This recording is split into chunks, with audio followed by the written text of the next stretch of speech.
അധികമാരും വരാത്ത വഴിയാ ഇത്. ശരിയാ, അതുകൊണ്ടാ അധികമാരെയും കാണാത്തത്. ഇതിൻ്റെ അപ്പുറത്ത് എന്താണാവോ?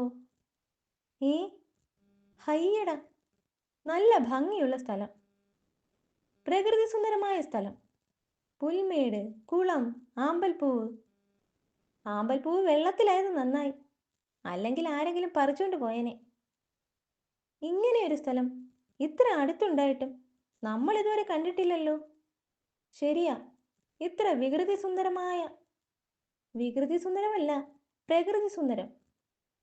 ഈ പുൽമേട്ടിൽ ഇങ്ങനെ കിടന്നുരുളാൻ എന്ത് രസം.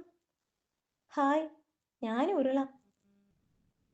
പുല്ല് നല്ല സോഫ്റ്റ് ആയതുകൊണ്ട് ചാടി കളിക്കാം. ഞാനും ചാടാം. ഹാവു, തളർന്നു. നോ പ്രോബ്ലം, കുളമുണ്ടല്ലോ, വെള്ളം കുടിക്കാം. എടോ, ഒരു ഐഡിയ. പിന്നെയും പുല്ലിൽ ഉരുളാമെന്നല്ലേ? അല്ല, ഇവിടേക്ക് വിനോദസഞ്ചാരത്തിന് എല്ലാവരെയും എത്തിക്കണം. വിനോദ എന്ന് വെച്ചാൽ ടൂർ തന്നെ. ഈ സ്ഥലം കണ്ടുപിടിച്ചത് നമ്മളാണെന്ന് ഇവിടെ എഴുതി വെക്കാം. അപ്പോൾ നമുക്കൊരു പേരുമാവും. ശരിയാ, ഈ പേര് ബോറടിച്ചു. സൂത്രൻസ് പുൽമേട്.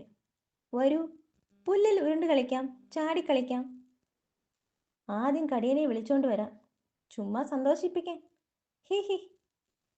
ചേട്ടൻ്റെ കാല് പതിയുന്നത് ആ പുല്ലിന് പോലും ഗമ്മിയാ. ഏ, എന്താടോ ഇത്? 4-5 ആനകൾ വിനോദസഞ്ചരിച്ച് വന്നതാ. ഉരുണ്ടുകളിയും വെള്ളം കുടിയും കഴിഞ്ഞപ്പോൾ ഇങ്ങനെയായി.